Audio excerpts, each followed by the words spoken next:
Hey there, and welcome back to our GLP-1 Exit Strategy series, where we guide you through tapering off Ozempic, Wegovy, Mounjaro, Zepbound, and the like, with science, support, and natural tools that actually last. So if you haven't seen part 1, please watch it first. We explain how GLP-1 affect your metabolism, why rebound happens, and how to taper off safely with lifestyle tools. The link is in the description below or in the card above. Alright, now let's build on that foundation. In this video, part 2 of our GLP-1 exit strategy, we'll focus on the first 30 days of your tapering or exit plan. These are some of the most crucial days in your journey, and what you do now can make all the difference in keeping the weight off and rebuilding your metabolism naturally. Let's start with something unexpected: reverse dieting. Most people coming off GLP-1 actually eat too little. Why? Well, these meds suppress your appetite for months, so your body kinda forgets what normal eating feels like. And when you undereat, your metabolism slows down, hunger hormones spike, and the risk of regaining weight goes up. That's exactly why you need a method called reverse dieting, gradually increasing food to stabilize your metabolism and avoid rebound. According to research and obesity reviews, this strategy helps maintain fat loss while protecting your lean mass and hormones. As we go forward, we'll introduce sample meal plans, but don't feel you need to follow them on day 1. These are targets to work toward over your first 30 days off GLP-1. So here's what to do. Start with what you're eating now. Add 50 to 100 calories every 5 to 7 days. Keep an eye on your energy, hunger, and weight. This isn't dieting, it's retraining your body to thrive.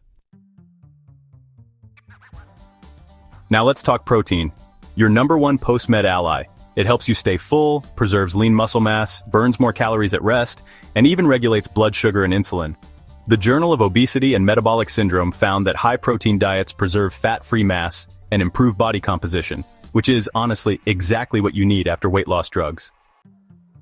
So, how much protein should you be getting? Aim for 0.8 to 1 gram per pound of your goal body weight.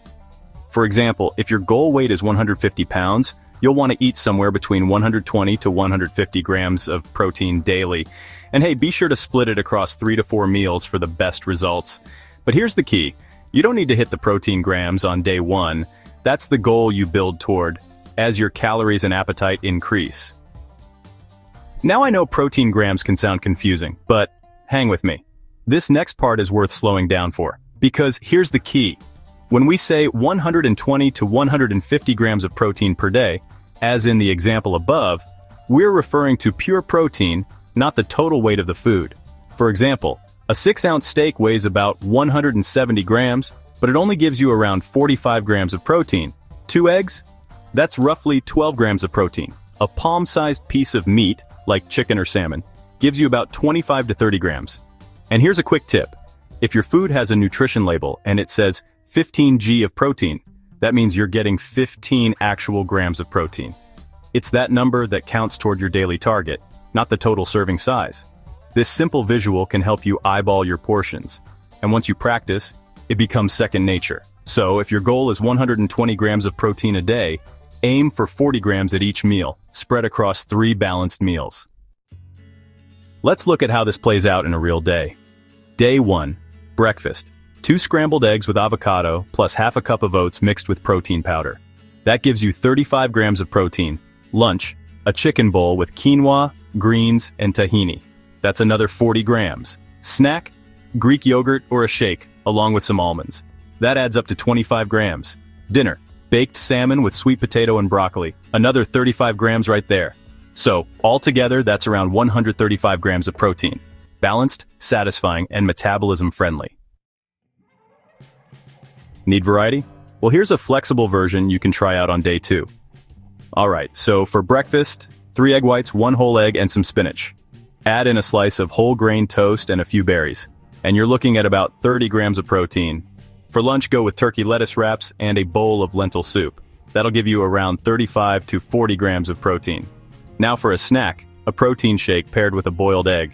That's another 25 grams of protein. And dinner? You've got options. Grilled tofu or cod served with farro and a salad. That's about 35 grams of protein right there. So, all in all, you're hitting roughly 130 to 140 grams of protein for the day. It's clean, it's easy, and yeah, it's totally sustainable. For those managing blood sugar or insulin resistance, hey, here's a diabetic-friendly day to consider. Starting with breakfast, 2 boiled eggs, a quarter of an avocado, half a cup of low-fat cottage cheese, and 5 strawberries. That adds up to 30 grams of protein. Then for lunch, go with grilled chicken, sautéed veggies, and chickpeas. That'll give you 35 to 40 grams of protein. When it's time for a snack, have some string cheese and 5 almonds. That's about 15 to 20 grams of protein. Dinner could be salmon or tofu with roasted cauliflower and a quarter cup of quinoa. That's another 35 grams of protein. And if you need a little something later in the evening, try unsweetened Greek yogurt with a sprinkle of cinnamon. That's 10 grams of protein. Total for the day, around 120 to 135 grams of protein. It's low glycemic, high in fiber, and yeah, totally blood sugar safe. Now here's something important. When you've been on GLP-1, your appetite has been dialed down for months, so once you taper off, your hunger cues can feel unfamiliar or even overwhelming. You may find yourself not knowing when or how much to eat. That's where intermittent fasting can help. By limiting your eating window, say from 10 a.m. to 6 p.m., you create structure and reset your hunger signals.